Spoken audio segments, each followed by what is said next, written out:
അല്ല ഇപ്പം ഞാൻ പറയുന്ന ഈ സിനിമാ സമയം ഉൾപ്പെടെയുള്ള കാര്യങ്ങൾ ഒരു വിവാദത്തിലേക്കല്ല ഞാൻ ചോദിക്കുന്നത്. പക്ഷെ അങ്ങനെയുള്ള കാര്യങ്ങളോ ചർച്ചകളോ വരുന്നു. അതിനിടയിൽ തന്നെ ഒരു ഭിന്നത ഉണ്ടാകുമ്പോഴേ പ്രേക്ഷകരുടെ ഉള്ളിൽ തന്നെ അല്ലെങ്കിൽ സംശയങ്ങൾ തന്നെ ഉണ്ടാവില്ലേ? ഒരുപാട് പ്രശ്നത്തിലാണ്. കാര്യം അതെ. OTT ഒന്നും ഈ റിലീസ് ചെയ്ത് തിയേറ്ററിൽ പോയി ജനം കാണുന്ന ഒരു പ്രോസസ്സേ നിന്നുപോയില്ലേ ഈ പിന്നെ കോവിഡോടുകൂടി. അതെ അതെ. അപ്പൊ അതിപ്പോ കുറേശ്ശെ തിരിച്ചു വന്നുകൊണ്ടിരിക്കുകയാണ്. ഉം. അതൊരു പൂർണ്ണ നിലയിൽ എത്തിയിട്ടില്ല. ആളുകൾ പണ്ടത്തെ അവസ്ഥ എന്തായിരുന്നു? പണ്ട് തിയേറ്ററിൽ തന്നെ പോയി കാണണം, വേറെ ഒരു മാർഗവും ഇല്ല. നോട്ടീസിൽ കൂടെ അറിയുള്ളൂ, പോസ്റ്റിൽ കൂടെ അറിയുള്ളൂ, ഉം.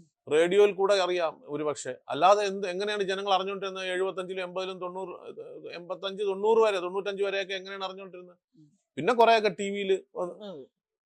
ഇപ്പോഴല്ലേ OTT. സിനിമയുടെ കഥ പോലും അവിടെ ഷൂട്ട് ചെയ്യുന്നതിന് മുമ്പേ ഇതിൽ കൂടെ വെളി വരും. അങ്ങനത്തെ അവസ്ഥയായി ഇപ്പം.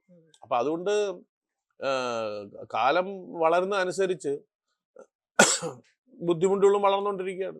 ഉം. അപ്പം അന്ന് ചാനലുകാർ എടുത്തോണ്ടിരുന്നു, ഇപ്പൊ ചാനലുകാർ എടുക്കുന്നില്ല, അതെ. പകരം OTT എടുത്തോണ്ടിരുന്നു. ഇപ്പൊ OTT എടുക്കുന്നില്ല. ഉം. അപ്പൊ ജനം തിയേറ്ററിലും പോകുന്നില്ല, OTT-ലും എടുക്കുന്നില്ല എന്ന് പറഞ്ഞാൽ ഇത് എവിടെ കൊണ്ട് ഈ മുടക്കിയ കാശുണ്ടാക്കും? കാശ് തിരിച്ചു പിടിക്കണ്ടേ? ഒരാൾ ഒരു കോടി രൂപ മുടക്കിയ, അല്ല 1 കോടി രൂപ എങ്കിലും തിരിച്ചു കിട്ടണ്ടേ അയാൾക്ക്? അത് നിർമ്മാതാക്കളുടെ പ്രശ്നമുള്ള ന്യായമാണ്. തീർച്ചയായും. 100% ന്യായം തന്നെ. പ്രൊഡ്യൂസർമാരുടെ പ്രശ്നങ്ങൾ ന്യായം തന്നെയാണ്. അല്ലാന്നൊന്നും ഒരിക്കലും പറഞ്ഞില്ല. അവർ കാര്യം കാശ് മുടക്കുന്ന ആൾക്കൊരു വില കൊടുക്കണ്ടേ? അപ്പൊ തീർച്ചയായിട്ടും ന്യായം തന്നെയാണ്. പിന്നെ ഓരോരുത്തർ പൈസ വാങ്ങിക്കണം അവരവരുടെ ഇഷ്ടമാണ്. ഉം. അതിപ്പോ നമുക്ക് പറയാക്കൂല. എനിക്ക് ചെന്നിട്ട് ഒരാളത്ത് നിങ്ങൾ പൈസ ഉറക്കി, നമ്മളങ്ങനെ പറയും. നമ്മളത് ഞാനും അഭിനേതാവാണ്, ഞാനൊരു പ്രൊഡ്യൂസറല്ല. ഞാൻ പ്രൊഡ്യൂസർ ആണെങ്കിൽ എനിക്ക് ഇപ്പൊ നിങ്ങൾ പ്രൊഡ്യൂസ് ചെയ്യണമെന്ന് അഭിനയിക്കുകയാണെങ്കിൽ നിങ്ങളിത് പറയാം, എന്റെ ഈ പടത്തിൽ കുറച്ച് പൈസ കുറച്ച് വാങ്ങിക്കണം എന്ന് പറയാം. ഉം. ഉം. അത് അത് പക്ഷെ നമ്മള് ഒരു ഹീറോയോ അല്ലെങ്കിൽ ഒരു സൂപ്പർ സ്റ്റാറോ ആരെങ്കിലും ഒരാളെ വച്ചിട്ടാണ് നമ്മൾ ആ പടം ചെയ്യാൻ താല്പര്യപ്പെടുന്നതെങ്കിൽ അപ്പൊ അദ്ദേഹം പറയണ അതും കൂടെ നമ്മൾ കേൾക്കേണ്ടി വരും. ഉം. മനസ്സിലായില്ലേ? അത് തന്നെയാണ് ഇവിടുത്തെ ഇപ്പൊ വലിയ പ്രശ്നമായിട്ട് അതെ കണ്ടിരിക്കുന്നത്. അതെ അതാണ് അതെ. ഇത്. എന്താ പറയണത്? എനിക്ക് കഷത്തിൽ നിന്ന് ഇരിക്കണ വീഴാൻ പാടില്ല, പക്ഷെ മോളിൽ നിന്ന് എടുക്കണം എന്ന് പറയുന്ന ഒരു അവസ്ഥയാണ്. ഉം. എനിക്കിത് ഒന്നില്ലെങ്കിൽ കൈ എടുക്കുകയാണെങ്കിൽ ഇത് വീഴും, അതെ. ഇത് വീഴാൻ പാടില്ല എന്നാൽ അത് എടുക്കുകയും ചെയ്യണം എന്ന് പറയുന്നത് പോലെയാണ് അല്ല സംഭവം. ഞാൻ പോയിന്റ് ചോദിച്ചോണ്ട് പറയാ. ആ, കാരണം ഇപ്പം ചാനൽ എടുക്കുന്നില്ല, OTT-യും ബിസിനസ് അതുപോലെ എടുക്കുന്നില്ല. നടക്കുന്നില്ല. പക്ഷെ ഈ പ്രതിഫലം കൂടുമ്പോൾ നിർമ്മാതാക്കൾക്ക് അത് തിരിച്ചു കിട്ടാൻ വേറെ 2 വഴികൾ അടഞ്ഞും പോയി. അപ്പൊ ഇവരെന്ത് ചെയ്യും എന്നുള്ളതാണ് ചോദ്യം. അതുകൊണ്ടാണ് ഈ പ്രതിഫലം കുറയ്ക്കുക എന്നുള്ളത് അല്ല, ചോദ്യം അതുകൊണ്ടാണ് വരുന്നത്. അവർ പറയണത്. കാര്യം ഇതേ പ്രൊഡ്യൂസർ തന്നെ പിന്നീട് ചെന്ന് അവരുടെ അസോസിയേഷനിൽ ചെന്ന് കരയുകയാണ്, അതെ ജീവിക്കാൻ മതി, ഗതിയില്ല എന്ന് പറഞ്ഞിട്ട്. അതെ. അപ്പം ഇപ്പൊ വേറൊരു പ്രൊഡ്യൂസറുടെ കഥ പറഞ്ഞ അങ്ങനെ ഇതുപോലെ ചെന്ന് അവരുടെ സംസാരിച്ച പറഞ്ഞു. അവർ ചോദിച്ചു എത്ര രൂപ? 5 കോടി രൂപ ഉണ്ടെന്ന് പറഞ്ഞു. അപ്പൊ ഇവർ ആദ്യമേ പറഞ്ഞു 5 കോടി രൂപ ഉണ്ടെങ്കിൽ നിങ്ങൾ ബാങ്ക് ഇട്ടിട്ട് അതിന്റെ പലിശ കൊണ്ട് സന്തോഷം, അല്ല ഒക്കൂല, എനിക്ക് സിനിമ ചെയ്തേക്കുള്ളൂ. ഇവര് ഡിസ്കറേജ് ചെയ്തിട്ടും അങ്ങനെ പോയി പടം ചെയ്തു. ഈ 5 കോടി രൂപ മുടക്കി പടം ചെയ്തിട്ട് ആ പടം റിലീസാവാതിരുന്നപ്പോ അതിനെ റിലീസ് ചെയ്യാൻ വേണ്ടിയിട്ട് വേറെ ഏതോ കുബുദ്ധികൾ എന്ന് പറഞ്ഞു കൊടുത്തു. ഇനി ഒരു പടം കൂടെ എടുത്ത് ഇയാൾ കടം വാങ്ങിച്ച് 3-4 കോടി രൂപ കടം വാങ്ങിച്ച് വേറൊരു പടം കൂടെ എടുത്ത് 2 പടം ഇറങ്ങിയിട്ടില്ല. അങ്ങനെ ഇറങ്ങിയതല്ലേ. ഇറങ്ങിയില്ല, എനിക്ക് അറിഞ്ഞൂടാ. ആ പ്രൊഡ്യൂസർക്ക് എവിടെ പോയെന്ന് പോലും അറിയില്ല.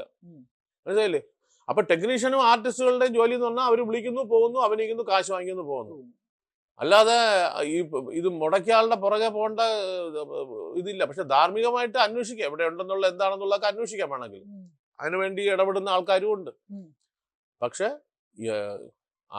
ഞാൻ പൈസ മുടക്കി എന്റെ കയ്യിരിക്കുന്ന കാശ് മൊത്തം ഞാൻ സിനിമയിൽ കളയുമെന്ന് വാശി പിടിച്ച് ഇറങ്ങുന്ന ആൾക്കാരെ എങ്ങനെ തിരുത്താക്കും? മാറ്റാക്കൂല. ഇപ്പൊ എന്റെ അടുത്ത് പലരും ഡയറക്റ്റ് ചെയ്യുന്നു, ഞാൻ കുറെ വർഷം അസിസ്റ്റന്റ് ഡയറക്ടറായിട്ടും അസോസിയേറ്റ് ഒക്കെ. അപ്പൊ എന്റെ അടുത്ത് വെച്ചൊരു പടം ചെയ്യില്ല ചോദിച്ചു. എന്റെ പ്രശ്നം ഇതാണ്, ഒന്നിലും ഞാൻ എന്റെ കയ്യിലെ കാശ് കൊണ്ട് ചെയ്യണം, അല്ലെങ്കിൽ ആരെങ്കിലും ഒരാൾ ഒരു 10 കോടി രൂപ നിനക്ക് തന്നിരിക്കുന്നു, ഞാൻ ഇത് തിരിച്ചു ചോദിക്കില്ല, നിനക്ക് എന്ത് വേണമെങ്കിൽ ഇഷ്ടമുള്ള ചെയ്തോ എന്ന് പറഞ്ഞ് തലയ്ക്ക് ഒഴിഞ്ഞ് ആ കാശ് തന്നാൽ ഞാൻ പടം ഡയറക്റ്റ് ചെയ്യാം. ഇത് എന്നെ കൊണ്ട് ചെയ്യിച്ചിട്ട് ഞാൻ 10 കോടി രൂപ മുടക്കി, നീ 10 കോടി 1 ലക്ഷം രൂപ എനിക്ക് തിരിച്ചു തരണം എന്ന് പറഞ്ഞാൽ എന്നെ കൊണ്ട് നടക്കൂലെന്നുള്ള അറിയില്ല. കാര്യം ഏത് പടം ഓടും ഏത് ഓടൂല, ജനം എങ്ങനെ സ്വീകരിക്കും ഒന്നും നമുക്കറിയില്ല. കാര്യം ഇതിനകത്തൊക്കെ ഈ ആൾക്കാരൊക്കെ ഈ ആർട്ടിസ്റ്റാണ്, ഹീറോ, സൂപ്പർ സ്റ്റാർ എന്നൊക്കെ പറയുന്നെങ്കിലും ഏറ്റവും വലിയ സൂപ്പർ സ്റ്റാർ എന്ന് പറയുന്നത് കഥ തന്നെയാണ്. ആ കഥ നല്ല, പിന്നെ അതിനകത്ത് സപ്പോർട്ട് ചെയ്യുന്ന സൂപ്പർ സ്റ്റാർ എന്ന് പറയുന്നത് എന്ന് പറഞ്ഞാൽ ആ കഥ എങ്ങനെ സിനിമയാക്കി എന്നുള്ളതാണ്. ഇതിന്റെ ടെക്നിക്കൽ സൈഡും കൂടെ നമ്മൾ ആലോചിക്കണം. അഭിനയം എല്ലാവരും നന്നായിട്ട് അഭിനയിക്കുന്നുണ്ട്, പക്ഷെ അതിനനുസരിച്ചുള്ള കഥ ഉണ്ടെങ്കിലല്ലേ ഉള്ളൂ. കഥ കൊള്ളൂല്ലെങ്കിൽ എങ്ങനെ പടം ഓടും? ജനത്തിന് ഇഷ്ടപ്പെടില്ല. ഇത് കാര്യം ഈ സിനിമ നമ്മൾ നേരത്തെ കണ്ടതല്ലേ.